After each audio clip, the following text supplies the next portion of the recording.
지문만 구조도 그려오기로 했었죠. 오늘 인문 지문은 내용이 좀 심플한 편이라 여느 때보다 빨리 읽었어요 하는 친구들은 그게 맞아요. 그게 맞고 내용의 흐름 그리고 중심 내용이 딱 눈에 보이는 지문들이긴 했습니다. 먼저 첫 번째 지문 같이 한번 보면 조선시대 양천제와 반상제에 대해서 얘기하고 있는 지문이 나왔었어요.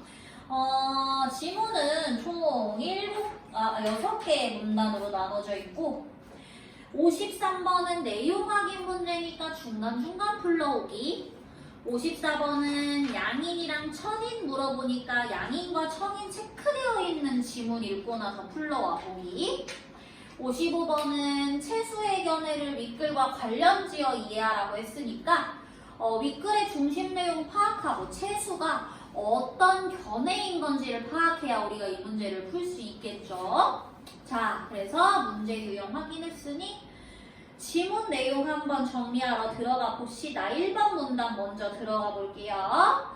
고려말. 자, 얘들아 시대 나오면 네모 표시 한번 해주세요. 고려말. 중앙집권 체제의 약화와 왕권의 쇠퇴 속에서 조선 왕조를 세우자. 조선 네모. 그러면 우리가 요거 두 개만 체크해도 뭘 할 수 있냐? 이 1문단에서 고려 말 그리고 조선으로의 시대 변화가 있는데 고려 말에서는 어떤 문제점이 있었다? 중앙집권 체제가 약화됐고 왕권이 쇠퇴했다. 그러니까 그 다음에 만들어진 조선이라는 나라는 요거를 보완해야 되겠다라는 맥락이 나오겠죠? 그래서 조선 왕조를 세운 신흥 4대부들은 지주층이었기 때문에 노비 노동력이 필요했다. 그러나 세모 이들은 강력한 중앙집권 체제의 확립을 위해서 국역 대상인 양인계층의 폭을 넓히려 하였다. 자, 이 흐름 보여야 돼요. 자, 어떤 흐름? 고려 말. 고려가 망한 이유는 중앙집권 체제 약화 때문이라고 했어요. 그래서 조선시대 지주층이었던 신흥사대부들은 노비 노동력이 필요했음에도 불구하고 강력한 중앙집권 체제 확립을 위해서 양인계층 확보가 중요했다. 이 내용이 지금 핵심 내용인 겁니다. 자, 그래서 밑줄 강력한 중앙집권 체제 확립 양인계층 동그라미 화살표 위 표시해주면 요약이 되겠죠? 자, 따라서 세모 노비가 꼭 있어야 하더라도 되도록 양인을 더 많이 확보하려는 것이 새 왕조가 추구한 국역정책의 기본 방향이었다. 자, 뭐가 방향이었다 밑줄? 양인을 많이 확보하는 거 밑줄. 됐죠? 그러면 1번 문단 중심 내용이 아마 정리가 될 겁니다. 그래서 쌤이 1번 문단 구조도에 그렸던 내용은 고려말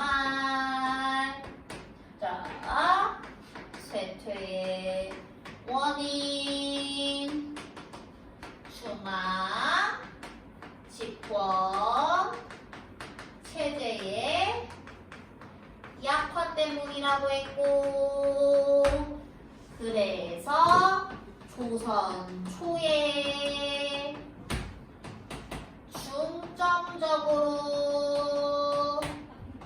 뒀던 거 중앙 집권 체제의 확립이었다. 그래서 그거 확립하는 방법이 뭐였다?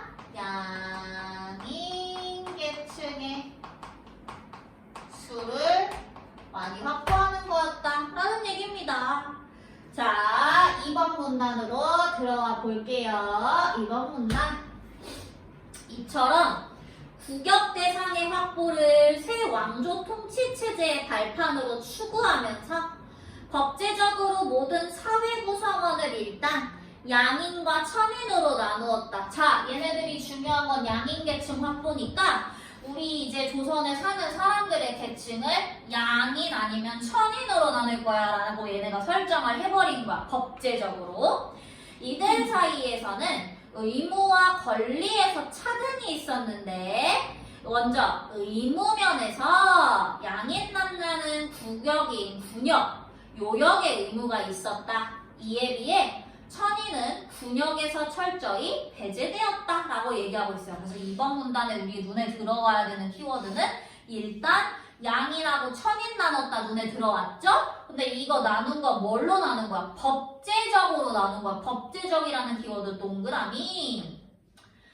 자, 그리고 양인과 천인은 똑같은 게 아니라 의무와 권리면에서 차등이 있었다. 밑줄. 차등이 무슨 뜻이야? 차별이 있었다는 뜻이죠. 자, 먼저 의무면에서 의무면 네모 어떤 차이 있었다? 양인 남자는 동그라미 군역도 해야 되고 요역의 의무도 있어야 돼. 동그라미 동그라미. 근데 이에 비해 별표 비교할 거야. 누구랑? 천인이랑. 천인은 동그라미 뭐에서 배제됐대? 군역 X. 자, 그러면 이번 문단 내용 정리했을 때 사회 구성원 구분을 했는데요. 무슨 차원에서? 법제적 차원에서 구분을 했대요. 어떻게 구분했다? 양인이랑 천인으로 나눠놨다. 얘네들은 차이가 있었다. 먼저 의무면에서의 차이는 뭐가 있었냐면 양인은 군역도 해야 되고 요역도 해야 됐는데 천인은 군역에서 배제됐다. 이런 얘기하고 있어요. 그거 정리해 주시면 끝. 됐죠? 자, 3번 문단은 이어서 무슨 얘기 나올 거야? 의무 얘기했으니까 권리 얘기하겠죠. 이제 권리면입니다. 권리면에서는 이라는 말 나오고 있고요. 이어서 읽어볼게요. 양인과 천인은 신체와 생명의 보호와 같은 인간의 기본권을 공권력으로 보장받을 수 있는지에서 뚜렷한 차이가 났다. 천인인 노비는 재산으로 보아 매매, 상속, 양도, 증여의 대상이 되었으며 자 얘들아 노비 동그라미 어떤 특징이 있다 밑줄? 재산을 매매할 수도 있고 상속할 수도 있고 양도할 수도 있고 증여할 수도 있었대요. 근데 이건 없었어. 뭐? 사는 곳으로 옮길 자유는 없었어. 자유 X. 노비와 양인이 싸우면 노비가 한 등급 더 무거운 벌을 받는 것은 양천 사이의 법적 지위 차이를 잘 보여준다. 그보다 권리면에서 양천의 가장 분명한 차이는 요거 동그라미 해주겠지? 관직 진출권 있느냐는 것이었다. 양인 중에도 관직 진출권이 제한된 사람이 적지 않았으나 양인은 일단 자 양인 동그라미 해주고 삐줄 관직 진출권이 있었다. 더러 노비가 자 노비 동그라미 그러니까 노비는 얘들아 원래 관직 진출권이 없다는 뜻이잖아. 근데 노비가 국가에 큰 공로를 세워서 정규관직인 유품직이라는 관직을 만약 받아? 그러면 제일 먼저 해야 될 건 양인이라는 신분부터 돼야 돼. 천인으로는 안 돼. 양인이 되는 종량 절차를 먼저 밟아야 했다라고 얘기하고 있습니다. 밑줄 종량 절차. 자, 그래서 세 번째 문단 권리면에서 양인과 천인의 차이를 비교하자면 먼저 천인이 가지고 있는 거 무슨 권리 있다? 재산과 관련해서 매매도 할 수 있고 상속도 할 수 있고 양도도 할 수 있고 증여도 할 수 있다라고 얘기했어요. 대신에 뭐는 없다? 사는 곳을 거주지를 마음대로 옮길 수 있는 자유는 없었다라는 얘기했습니다. 그리고 가장 큰 차이 양인은 관직 진출권이 있었다. 제한적이긴 해도. 근데 천인 중에서 노비는 일단 천인 자체는 관직 진출권이 없어요. 관직 진출권 없는데 대신에 공로를 세워서 관직을 받게 되면 뭘 통해서? 종량 절차를 밟은 다음에 진출권을 자격을 가질 수 있었다. 됐죠?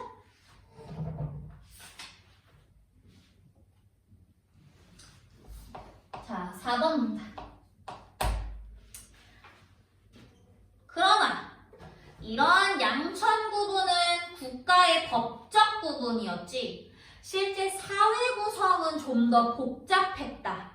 양천이라는 법적 구분 아래 사회 구성원은 상급 신분인 양반계층, 의관, 역관과 같은 기술관이나 서울 등의 중인계층, 양인 중 수가 많았던 평민계층, 노비가 주류인 천민계층으로 나뉘었다라고 얘기하면서 자, 기본적으로 양천이라는 걸로 우리가 나누긴 했는데 그건 법적인 구분이고 자, 4번 문단은 사회 구성원을 구분하는 실제적 계층을 지금 설명해 줄 거예요.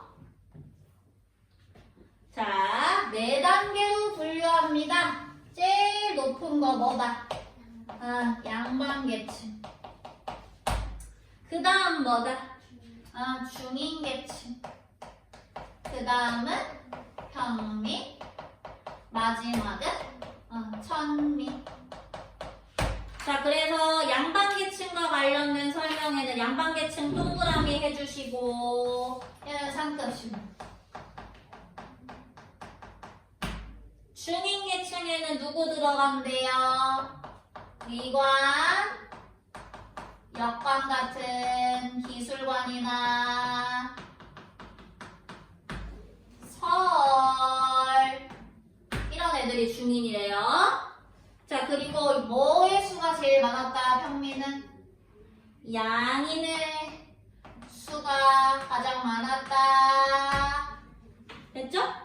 그리고 노비가 주류인 천민계층까지 4개로 나온대요. 이 기준에 따르면. 자, 본인 구조도랑 비교하면서 보세요. 5번 문단. 조선을 양반 관료사회라고 규정하듯이 양반은 정치, 사회, 경제면에서 갖가지 특권과 명예를 독점적으로 누리면서 그 아래인 중인, 평민, 천민과는 격을 달리했다. 이를 반상이라는 말로 표현한다. 자, 네모해줘야 되겠지. 반상. 이게 무슨 뜻이야? 양반은 나머지 애들이랑 달라 인 거야. 반상은 곧 신분을 지배자와 피지배자로 나눈 것으로서 반상의 반에는 중인이 들어가지 않았지만 상에는 평민부터 노비까지 포함되었다. 이러한 구분은 법적 구분과는 달리 자, 아까 법적 구분이 뭐였죠? 양천제였죠? 양천제와는 다르게 사회 통념상으로 최고 신분인 양반의 지배자적 위치를 돋보이게 하려는 의식에서 생겼다고 하겠다 라고 얘기합니다. 자, 그래서 우리 5번 문단의 중심 내용은 뭐다? 바로 반상제라는 게 왜 생겨난 거냐 라는 의미인데요. 우리가 반상제에서 반은 양반계층을, 상은 평민부터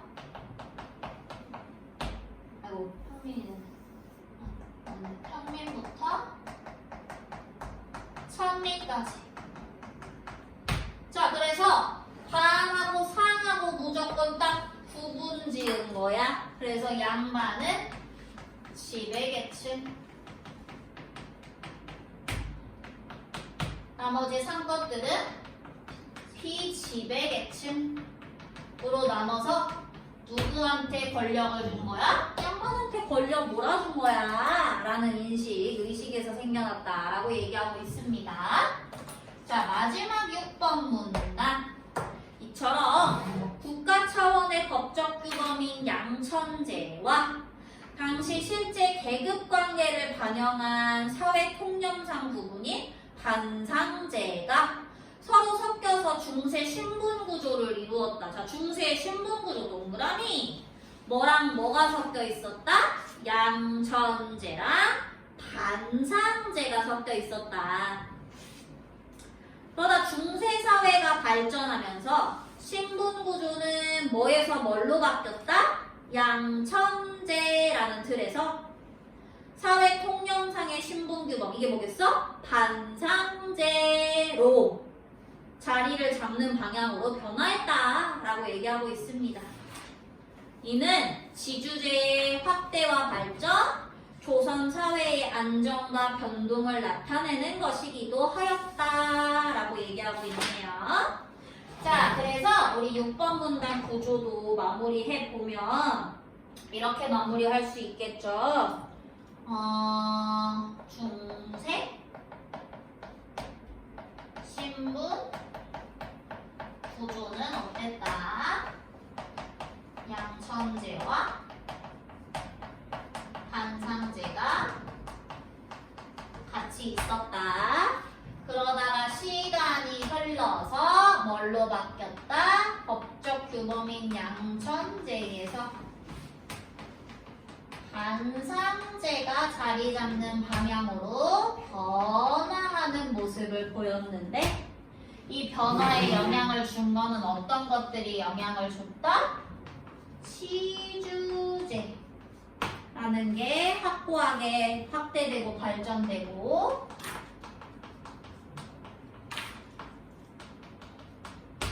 그리고 조선사회의 안정과 관련이 있다라는 내용까지 읽은 겁니다. 됐죠? 자, 여기까지 우리 다 읽었을 때 53번 들어가 보면 윗글을 통해 알 수 있는 내용으로 적절하지 않은 것. 자, 정답 구윤아 몇 번이다? 잘 보세요. 제가 봤을 때는 4번이 아니라 3번이 아니라 잠깐만 다 얘기하겠던 거지. 5번입니다. 5번 뭐가 틀렸어? 노비가 아닙니다. 그죠? 노비의 수가 아니라 양인의 수라고 얘기했어요. 조선시대 국역정책은. 54번의 정답은 1번이었죠. 효빈아 왜 1번? 효빈이 아니라 승빈아 왜 1번이야? 기억이 양인이고 니은이 천인인데 응.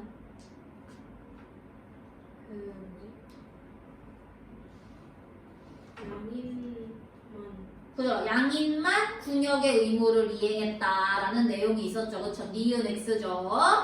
55번 가봅니다. 채수의 견해를 윗글과 관련지어 이해한 내용으로 가장 적절한 거. 사원부 대사원 채수가 하였다. 어제전지, 그러니까 임금님의 명을 관하에 전하라던 걸 어제전지라 하는데 이걸 읽어보니까 역관, 의관을 권장하고 장려하고자 능통하고 재주가 있는 자는 동서 양반에 발탁하였으라고 특별히 명령하셨더니 자 얘가 빡친 이유가 뭐야? 역관이랑 의관은 중인인데 능력 있는 얘네들을 지금 뭐에 발탁해라? 양반에 발탁해라. 양반으로 올려라 라고 임금님이 명령하셨더니 자기는 너무 놀랐다. 무릇 밑줄 벼슬에는 높고 낮은 것이 있는데 얘들아 이거 말 자체가 무슨 말인 거야? 양반이랑 중인은 엄연히 다른 건데 어떻게 걔네들을 양반으로 올리냐? 의관, 역관은 사대부 반열에 낄 수 없습니다. 의관, 역관 무리는 모두 미천한 계급 출신으로 사족이 아닙니다. 라고 얘기했대요. 그럼 이 채수라는 사람은 조선시대 사회 구성원 구분을 뭘로 보고 있는 거야? 반상제로 보고 있는 사람인 거야.